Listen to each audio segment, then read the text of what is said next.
No lugar de 4 patas, 4 rodas. O engenheiro gaúcho cria um veículo que promete substituir a tração animal. Confira. Imagine trabalhar 8 horas por dia, circular entre carros, motos, ônibus e caminhões, carregando cerca de 400 quilos. Parece difícil, não é mesmo?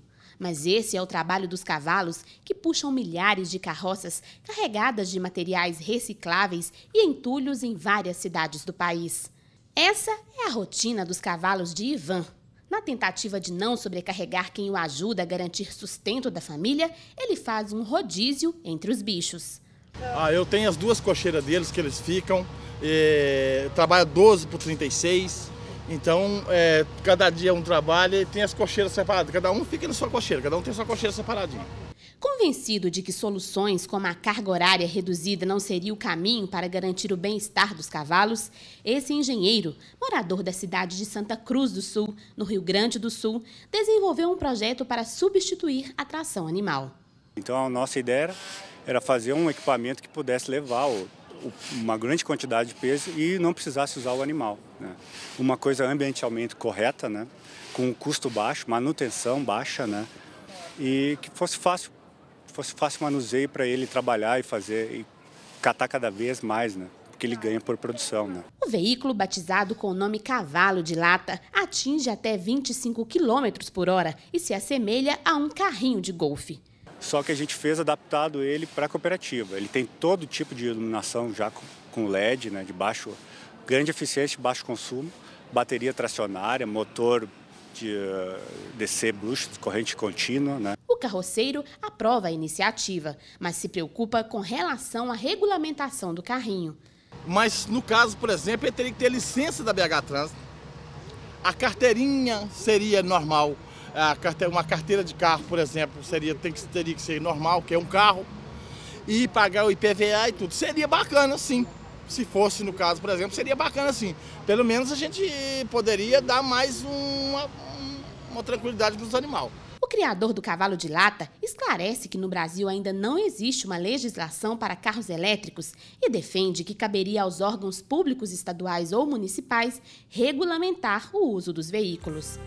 Porque a gente sabe que ninguém quer trabalhar com lixo e a gente também tem que se organizar.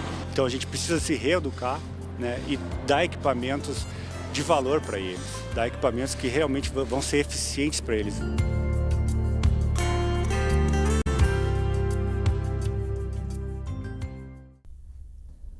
Desembargador, vimos na matéria que não há uma legislação específica, né, para regulamentar a utilização de carros elétricos no país. Isso seria um impedimento, uma dificuldade, né, para se efetivar o projeto Cavalo de Lata?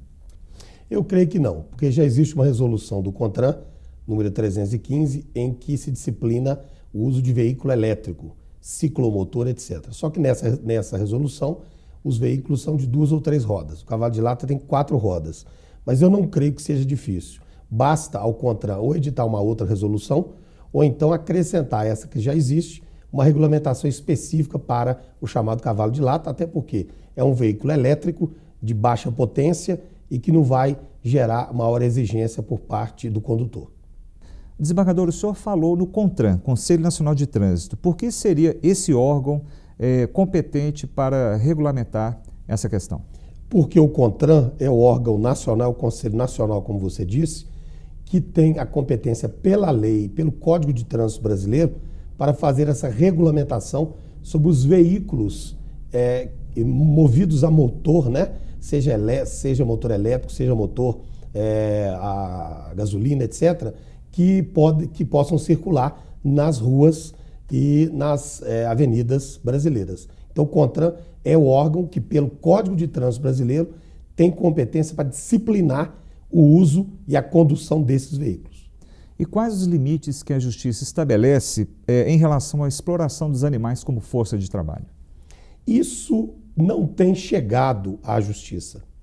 Ou seja, por incrível que pareça, essa questão dos animais serem utilizados como força de trabalho, ela não é levada à Justiça. É até interessante. Eu, inclusive, fiz uma pesquisa para saber se havia algum julgado nesse sentido e posso garantir para vocês que não existe em tribunal nenhum do país nenhum julgado nesse sentido. Portanto, ainda não chegou aos tribunais. Eu espero até que chegue, porque efetivamente, com essa questão da proteção à fauna, os animais não podem ser submetidos a essa carga de trabalho, essa força de trabalho que praticamente aniquile a energia física deles. E um caso prático, desembargador, um exemplo mais prático. Os cavalos utilizados pelos carroceiros, havendo um abuso desses carroceiros sobre os animais, isso pode ser compreendido, configurado como maus tratos? Isso configura maus tratos, é crime contra a fauna, crime ambiental. Não é porque o animal está sendo usado como força de trabalho que isso deixa de ser crime ambiental. Agora, como eu disse na resposta anterior, o judiciário não tem sido provocado sobre essas questões. Me parece que é preciso provocar o judiciário para que o judiciário possa se manifestar.